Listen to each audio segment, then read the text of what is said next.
महाराज जी, क्या श्री कृष्ण भगवान हमें श्राप या कर्मदंड से मुक्त कर सकते हैं? क्या हमें पूर्ण मोक्ष प्रदान कर सकते हैं? निश्चित और निस्संदेह यदि हम उनकी शरण में आते हैं। ऐसा गीता में अनेक बार आया है। भगवान कहते हैं तू मेरे पास आ जा, तू मेरी शरण में आ जा।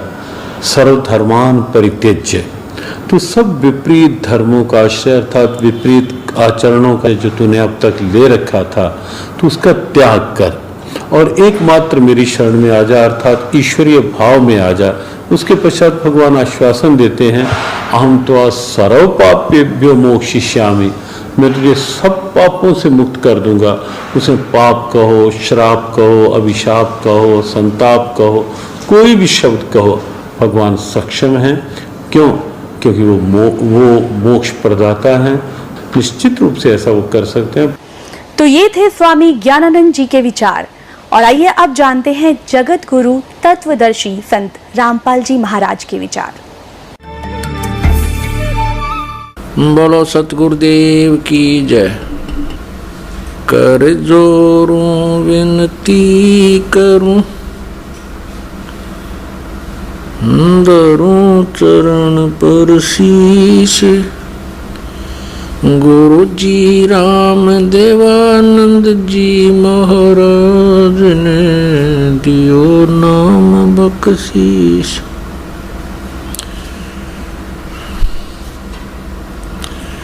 दंडवतम गोविंद गुरु, बंधु अविजन सोए, पहले भये प्रणाम तिन, नमो जो आगे होए।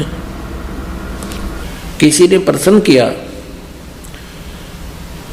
श्री कृष्ण भगत से, क्या श्री कृष्ण भगवान हमें श्राप और पाप कर्म दंड से मुक्त कर सकते हैं?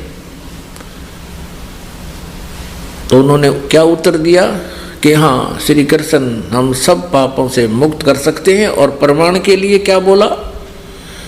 श्रीमद् भगवत गीता जी अध्याय नंबर 18 का श्लोक नंबर 66। सर्वधर्मान परित्यज्य माम एकम शरणं व्रज, अहम तवा सर्व पापेभ्यः मोक्षामि मा शुच। ये उत्तर दिया इन अज्ञानियों ने। अब यहाँ सर्वधर्मान परित्यज्य माम क्या कहता गीता ज्ञानदाता? जैसे गीता जी अध्याय नंबर 15 के श्लोक नंबर 16 और 17 में 3 प्रभु बताए हैं, सरपुरुष, अक्षर पुरुष और परम अक्षर पुरुष। और श्रीमद् भगवत गीता अध्याय नंबर 17 के श्लोक नंबर 23 में इन तीनों के जाप की विधि बताई है। ओम तत्सत इति निर्देश है, ब्रह्मण त्रिविध समर्थ है। ओम सरपुरुष का, ब्रह्म का, और ये तत् है ये अक्षर पुरुष का, और सत ये परम अक्षर पुरुष यानी परम अक्षर ब्रह्म का जाप है। तो गीता जी अध्याय नंबर 18 के श्लोक नंबर 66 में क्या प्रमाण है? गीता ज्ञानदाता कहता है कि यदि तूने उस परम अक्षर ब्रह्म की शरण में जाना है तो मेरे सतर की जो साधना तूने की है ओम नाम की और यज्ञ आदि, वो मुझ में छोड़ दे। हम क्या करते रहे? हम ओम नाम का जाप जपते। पहले ऋषि में ऋषि यानी सतयुग त्रेता द्वापर में केवल एक ही मंत्र था, और हम क्या करते रहे? उसकी मंत्र की कमाई से ब्रह्मलोक में चले जाते और वहाँ अपने पुण्यों को अक्षीण करके फिर वापस आ जाते। और यहाँ विधान है इस काल का, ब्रह्म का, इसके लोक में जब तक ये प्राणी है और इसको यो 3 मंत्र का जाप परम संत से प्राप्त नहीं होता, सतनाम सारनाम, तो उसको जैसे कर्म किए दोनों भोगने पड़ते। अब ओम नाम के जाप की कमाई तो हम ब्रह्मलोक में नष्ट कराते, वो पाप हमारे ज्यों के त्यों रह जाते। उन पापों को हम कुत्ते गधे सुअर बनकर यहाँ भोगते रहे। अब हम कैसे करेंगे? ये कहता है कि मेरे सतर का जो ब्रह्म का ओम मंत्र का जाप हो 3 मंत्रों में से, तो उस सर्वधर्मान परित्यज्य माम, मेरे सतर की जितनी भी धार्मिक अनुष्ठान पूजाएं तूने की हैं वो मुझ में छोड़ दे, इसका प्रतिफल ना ले। मेरे सतर की सब पूजाओं को मेरे को दे दे, ओम नाम के जाप को, और ये गादी जो तूने की है मुझे दे दे, छोड़ दे। एकम शरणम व्रज, एकम माने जिसके बराबर दूसरा ना हो, अद्वितीय, उस समर्थ परमात्मा परम अक्षर ब्रह्म की शरण में व्रज माने जा, व्रज माने जाना होता है, इन्होंने अनर्थ कर रखा है, व्रज का अर्थ आना कर रखे, ये यहाँ भी इन्होंने बैठा रखा है, सारा ही बदल दिया गीता जी का पूरा अज्ञान। गीतोपनिषद यथारूप द्वारा कृष्ण कृपा श्री मूर्ति श्री श्रीमद एसी भक्ति वेदांत स्वामी प्रभुपाद संस्थापक आचार्य अंतर्राष्ट्रीय कृष्ण भावनामृत संघ Bhaktivedanta book trust Los Angeles London Stockholm Sydney Hong Kong Mumbai. अब ये कहाँ से छपी है? भक्ति वेदांत बुक ट्रस्ट के लिए भीमदास द्वारा हरे कृष्ण धाम जो मुंबई से प्रकाशित रेखा प्रिंट दिल्ली से मुद्रित 18वां अध्याय है ये, और यहाँ 66वां श्लोक। सर्व धनवान प्रीतज माम एकम शरणम व्रज अहम तवा सर्व पापिवा मुक्षामि मासुच। ये यहाँ 553 पद इसकी केवल संस्कृत है और 554 पे हिंदी है। 554 पे ये देखिए, इन्होंने पहले शब्दों के अर्थ अलग लिख दिए। सर्वधर्मान माने समस्त प्रकार के धर्म, और वर्ज माने जाओ, बिल्कुल ठीक है। शरण में वर्ज माने जाओ, वर्ज माने जाना ही होता है।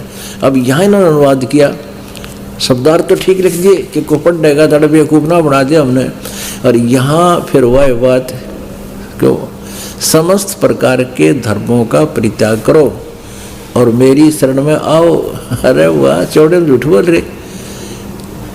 वर्ज माने जाओ, और यहाँ लिख रहा वर्ज माने आओ, कर दिया उदार अड़े नाश कर रखा तुमने। सर्व धर्मान परितज माम एकम शरणम वर्ज, वर्ज माने उस सर्वशक्तिमान परम अक्षर ब्रह्म की शरण में जा, और मेरे ओम नाम के सत्र का जो साधना वो मुझे छोड़ दे। अहम तवा सर्व पापे भ्या मोक्षामि, मैं तुझे फिर गधे कुत्ते सुअर नहीं बनाऊंगा, तू चिंता ना करे। अब इसमें स्पष्ट कर दिया है कि मेरी सत्र की पूजा मुझे छोड़ दे, फिर उसकी शरण में जा, जिसके विषय में गीता जी अध्याय नंबर 15 के श्लोक नंबर 4 में कहा है, 1 से लेकर 4 में सार किया है, और 15वें अध्याय के 16 और 17वें श्लोक में क्लियर किया है। परम अक्षर ब्रह्म है और वो सबका धारण पोषण करता है। उसके पश्चात उस परम पद परमेश्वर की खोज करनी चाहिए, जहाँ जाने के बाद फिर लौटकर साधक कभी संसार में नहीं आते।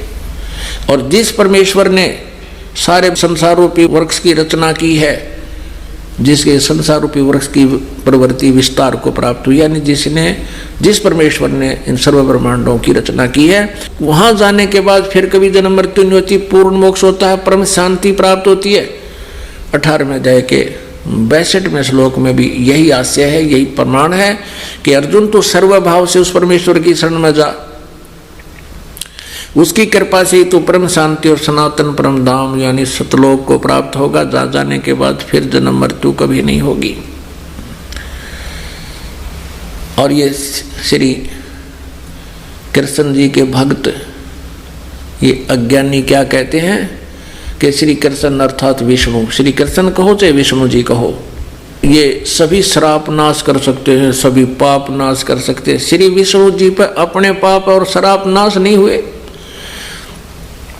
श्री विष्णु जी ही श्री कृष्ण जी हैं।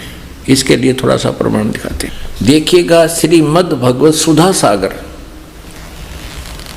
गीता प्रेस गोरखपुर से प्रकाशित है। श्री भागवत सुधा सागर सुख सागर गीता प्रेस गोरखपुर से प्रकाशित है। प्रकाशक में मुद्रक हैं गीता प्रेस गोरखपुर, गोविंद भवन कार्यालय कोलकाता का संस्थान। इसके 10वें स्कंद और 549 पृष्ठ पे अध्याय 3 का 10वें स्कंद का जिस समय भगवान के आविर्भाव का अवसर आया, स्वर्ग में देवताओं की दुनुबियां अपने आप बज उठी। उसी समय सबके हृदय में विराजमान भगवान विष्णु देव रूपिणी देवकी के गर्भ से प्रकट हुए जन्म लिया। जैसे सर्व पूर्व दिशाओं में 16 कलाओं से पूर्ण चंद्रमा का उदय हो गया हो। इससे सिद्ध हो गया कि श्री कृष्ण इज विष्णु, विष्णु इज श्री कृष्ण। देव की गर्भ से श्री विष्णु ने जन्म लिया। अब जैसे ये श्री कृष्ण भगत कह रहे हैं कि भगवान श्री कृष्ण सब श्राप मुक्त कर देता है, सब पापों का नाश कर देता है, और श्लोक सुनाते हैं प्रमाण के लिए। 18वें अध्याय का 66वां श्लोक है। व्रज माने जाना होता है, आना नहीं होता। अपने आत्माओं, एक ने नहीं सभी ने, किसी की भी आप अनुवादित पुस्तक उठाकर देख लेना जिन्होंने श्रीमद् भगवद गीता जी का अनुवाद किया हुआ है, सभी ने व्रज माने जाना, व्रज माने जाना होता है लेकिन आना किया हुआ है। अब जैसे श्री विष्णु जी ने नारद जी को बंदर का मुंह लगा दिया था, क्योंकि नारद जी विवाह कराना चाहते थे और उन्होंने भगवान विष्णु से प्रार्थना की थी कि मुझे आप हरि रूप दे दें।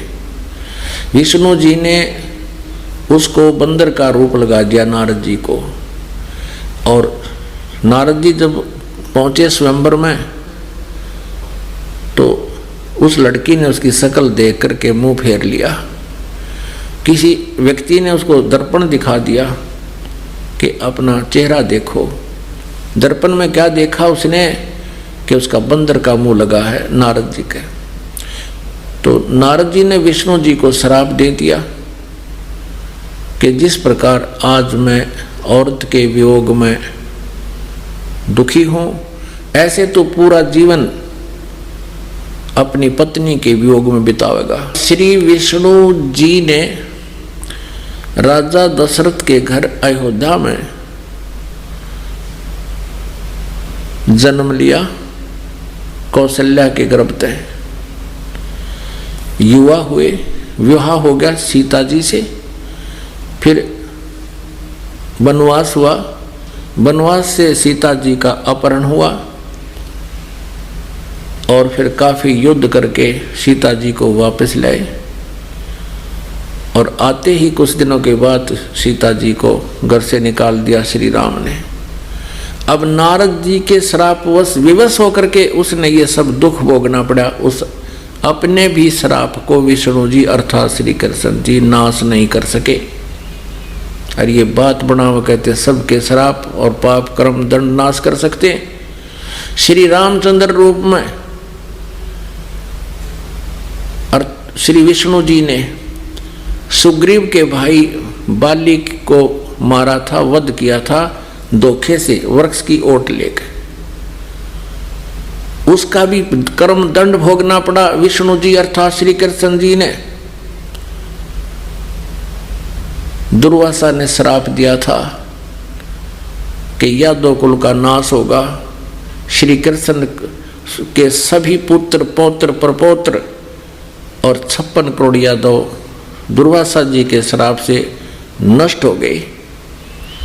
और श्री कृष्ण जी के पैर में एक विषाक्त तीर मार के श्री कृष्ण जी का वध किया। किसने? उस बाली वाली आत्मा जो शिकारी बना हुआ था, श्री कृष्ण जी के समकालीन था, और उस शिकारी ने विषाक्त एक तीर बनवा रखा था, वो श्री कृष्ण जी के पैर में मारा धोखे से। श्री कृष्ण जी लेटे भी तो वृक्ष के नीचे घुटने पर पैर रख के, उनके पैर में पद्म था। शिकारी ने सोचा कि ये वृक्षों की झुरमुट के अंदर से किसी मृग की, हिरण की कोई आंख दिखाई दे रही है। उसने सोचा ये कहीं आहट पाकर भाग ना जाए। आंख समझकर मृग की भगवान श्री कृष्ण के तलवे में तीर मार दिया विषाक्त, जिससे श्री कृष्ण जी का वध हुआ। अपने आत्माओं, इस तत्व ज्ञान की रोशनी से आपको पता चलेगा ये कौन कितने पानी में है। ये भ्रमित कर रहे हैं आप जी को और पूरे मानव समाज को बर्बाद कर रहे हैं। ये सत भक्ति ना बता पा रहे हैं, अपना भी जीवन नष्ट कर रहे हैं और आप जी को भी बर्बाद कर रहे हैं। इसलिए इनसे पीछा छुटवाओ, इस यथार्थ ज्ञान को समझो, इस दास के पास आओ, अपना कल्याण करवाओ। कबीर परमेश्वर को तो कहते ही तो अनपढ़ था, किसी ने पढ़ाया को नहीं है, पंडिता दोहरा घूमिया, ये पंडिता ने काट रहा की टाट, ये कर दिया गहरे, नाश कर रखा, अनर्थ कर दिए। और परमेश्वर ने 600 साल पहले ये बता रखी सारी कहानी, कति यथार्थ रूप दे रखा मालिक ने कबीर वाणी में, सच्चिदानंद घन ब्रह्म की वाणी में ये यथार्थ ज्ञान दे